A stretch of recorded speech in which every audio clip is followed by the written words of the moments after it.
ہمارے ہاں اس وقت علماء کرام جب تنقیدات کرتے ہیں تو سچی بات یہ ہے کہ وہ اس سے واقف نہیں ہے کہ تنقید کرنا ایک فن ہے، تنقید کرنا ایک ہنر ہے، تنقید کرنا ایک ذمہ داری ہے، تنقید کرنا ایک بہت بھاری کام ہے جو آپ اپنے کندھوں پہ اٹھا رہے ہوتے ہیں۔ اس میں کچھ اخلاقی پہلو ہیں، اس میں کچھ دینی پہلو ہیں جن کا اگر آپ نے لحاظ نہ رکھا تو وہی تنقید جو آپ بہت جوش و خروش سے اللہ کی منشا کی یافت میں کر رہے ہیں وہ روز قیامت آپ کے گلے کا طوق بن سکتی ہے۔ مثلا آپ یہ دیکھیے کہ سب سے پہلا اور بنیادی اصول ہے تنقید کا کہ جس شخص پر آپ تنقید کر رہے ہیں، جس کا موقف آپ بیان کر رہے ہیں، وہ خود اس موقف کو اون کرتا ہو۔ ہمارے ساتھ جو المیہ ہے وہ یہ کہ ہم روزانہ تنقیدات سنتے ہیں، اس میں سب سے پہلی بات جو خود سے ہم پوچھتے ہیں کہ یار جس بات پہ تنقید کی جا رہی ہے یہ تو میری بات ہی نہیں ہے۔ ایک ناقد کے لیے یہ موت کا مقام ہوتا ہے کہ اگر اس کو یہ کہہ دیا جائے کہ تم جس چیز پر تنقید کر رہے ہو وہ تو میرا موقف ہی نہیں ہے۔ تو اب اس موقف کو موقف بنانے کے لیے آپ کو محنت کرنی ہے،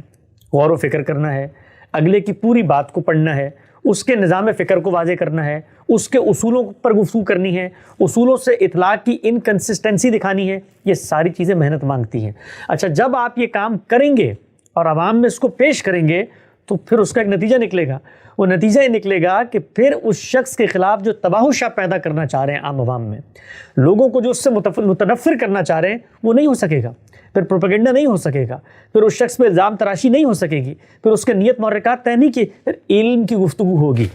اور علم کی گفتگو کے اندر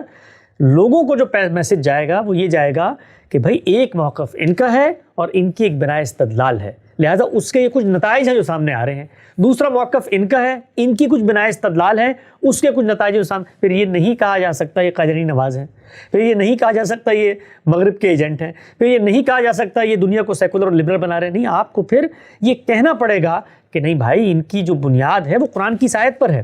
اور آیت جو ہے الفاظ پر مشتمل ہے، اور یہ ان الفاظ کا معنی جملے کی تالیف اور سیاق کلام کی رعایت سے یہ کر رہے ہیں، لہٰذا ان کا موقف ان چیزوں کی روشنی میں بنتا ہے، تب جا کر یہ حدیث کی یہ توجیہ اور تعویل کرتے ہیں اور اس کا یہ نتیجہ نکلتا ہے جس سے ہم اختلاف کر رہے ہیں۔ تو یہ کام کرنا پڑے گا۔ تو یہ کام اگر آپ نے کرنا شروع کر دیا، علماء کرام نے کرنا شروع کر دیا، تو سب سے پہلا جو اس کا نتیجہ نکلے گا وہ یہ کہ آپ کا جو پروپیگنڈا ہے، لوگوں میں تنفر پھیلانا ہے، اس کا خاتمہ ہو جائے گا۔ پھر علم کے دائرے کی بحث ہوگی، تو جب علم کے دائرے کی بحث ہوگی تو وہاں پر استدلال بولے گا نا، وہاں پر تو دلیل بولے گی، تو اس میں ان کو یہ خطرہ محسوس ہوتا ہے۔ میں خود علماء کرام کی، جس کو آپ کہتے ہیں کوکھ میں پیدا ہوا ہوں، اسی حلقہ فکر سے میں نکلا ہوں، میں نے اپنی زندگی کے ابتدائی 15-20 سال ان کے ساتھ گزارے ہیں، آج بھی ان میں بڑے لوگوں کے ساتھ دوستیاں بھی ہیں، تعلقات بھی ہیں، محبت بھی ہے، میں اس نفسیات کو بھی جانتا ہوں اور ان کے اندر اٹھتا بیٹھتا بھی ہوں۔ جو چیز ان کے لیے انسیکیورٹی کا باعث بنتی ہے وہ یہ کہ پہلی بات، اس کا ٹائم ہی نہیں ہے کہ اگلی کی رائے کو جانا جائے، یعنی یہ موقع ہی نہیں ملتا۔ یہ سچی بات میں آپ کو بتا رہا ہوں، کیونکہ اگر آپ نے ہماری بنا استدلال کو جاننا ہے مکتب فراہی کی، تو کم سے کم بھی نہیں تو آپ کو 10,000 صفحات تو پڑھنے پڑیں گے۔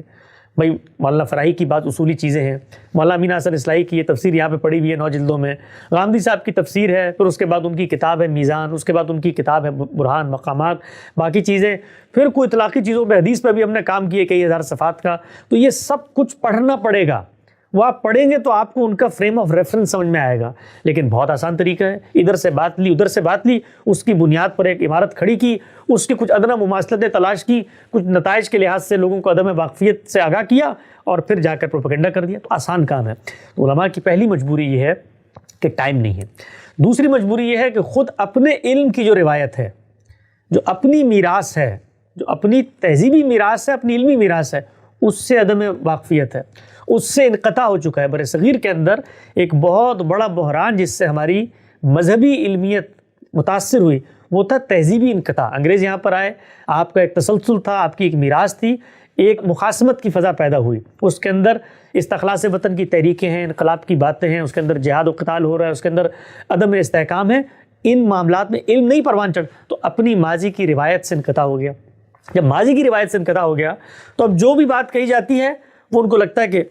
یہ تو دین میں انحراف ہو گیا، ان کو لگتا ہے کہ یہ تو بالکل نئی بات کہہ دی گئی ہے۔ حالانکہ ہم نے ان بڑے موضوعات پر جس پہ علماء اعتراض کرتے ہیں، 23 اعتراضات سیریز میں پوری امت کے علم کا لٹریچر ریویو پیش کیا ہے،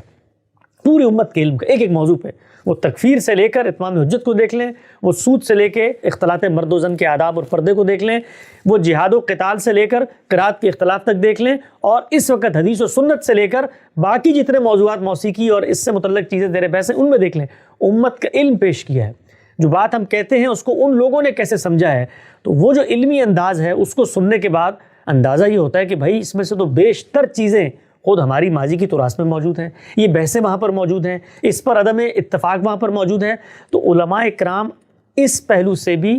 بہت پیچھے رہ گئے ہیں کہ وہ اپنے علم کے بارے میں جانیں۔ تو اس وقت صورتحال کیا ہے؟ صورتحال یہ ہے کہ سامنے کی مذہبی قیادت ایک نیریٹو دیتی ہے، اس نیریٹو میں اصلاً سیاسی برتری کا حصول ہے، اس میں کچھ چیزیں مزاحمت کی سطح پر نظر آ رہی ہوتی ہیں کہ بھائی یہ غامدی صاحب کی اگر یہ بات مان لی تو ہمارا یہ مقصد حاصل نہیں ہو سکتا، تو اس کو وہ اپنے ورلڈ ویو میں لے کے جا کے اس سے اٹیچ کر دیتے ہیں اور کہتے ہیں کہ یہ شخص اگر رستے سے ہٹے گا، اس کی بات کو ریفیوٹ کریں گے تو ہمارے مقاصد حاصل ہو سکتے ہیں۔ تو نہ علم کی فضا ہے، نہ تنقید علمی پس منظر میں ہوتی ہے، نہ تنقید کرنے کے لیے اس شخص کا موقف پڑھنے کا ٹائم ہے، اور نہ خود اپنی میراث کے ساتھ وہ تمسک اور تعلق قائم ہے جس میں علمی موضوعات اپنا جو پس منظر ہے وہ سامنے آ سکے۔ تو یہ وجہ ہے کہ پھر علماء اکرام جو ہیں وہ الزام تراشی کرتے ہیں، وہ غلط مواقف پیش کرتے ہیں، وہ کبھی یہ نہیں کہتے کہ یہ بات جو یہ آج انہوں نے بیان کی، اس سے پہلے ہمارے بزرگ بھی بیان کرتے تھے، وہ کبھی دیانتداری سے پورا کا پورا جو لٹریچر ریویو اس کو بیان ہی نہیں کرتے۔ تو یہ چند چیزیں ہیں اور یہ ہوتی ہیں، ایک دن میں نہیں ہوتی، اس کے پیچھے صدیوں کا اخلاقی زوال بھی کار فرما ہوتا ہے اور اس کے پیچھے تہذیبی انحطاط بھی کار فرما ہوتا ہے۔ تو ہمارے علماء اس وقت سروائیول موڈ میں ہیں، مدافعانہ جنگ کو وہ لڑ رہے ہیں۔ اس جنگ میں ان کو یہ لگتا ہے کہ جو افکار ان کے ارد گرد پیش کیے جا رہے ہیں، آپ یقین جانیں اگر صرف اور صرف دیانتداری سے وہ ان کا مطالعہ کرتے، ان کو پڑھنے کی کوشش کرتے کہ یہ بات کیوں کہی جا رہی ہے، اس کی بنا استدلال چین آف آرگومنٹ کیا ہے، تو خود ان کو یہ اندازہ ہوتا کہ اس دور میں مذہب اسلام، اس پر اٹھنے والے اعتراضات، دین کی صحیح تعبیر، دین کے اندر جو چیزیں شامل ہو گئی تھیں ان کو پاک کرنے میں، الگ کرنے میں کتنی بڑی خدمات ہیں جو اللہ تعالیٰ نے باقی علماء سے لی ہیں۔ تو ان کا جو مشن ہے دین کی خدمت، اللہ کے دین کی نصرت، اس کی تائید، اس کی دعوت، اس کے فروغ میں فائدہ ہوتا، لیکن انہوں نے اس کو اس زاویے سے لیے ہی نہیں، اور گویا جو دین کے حوالے سے نئی تحقیق سامنے آتی تھی اس کے بارے میں سوچا کہ یہ اصل میں ہمارے جو سیاسی عزائم ہیں ان کے خاتمے کا باعث بنے گی، اور دنیا کے اندر جس وقت عالمی قوتیں ہیں در حقیقت ان کو تقویت پہنچائے گی۔ تو اس پس منظر میں چیزوں کو پڑھ کے لیبلنگ کی جاتی ہے، اسٹیکر لگایا جاتا ہے، الزام تراشی کی جاتی ہیں، تو اس طرح کی تنقیدات کو ہم بالعموم اگنور کر دیتے ہیں۔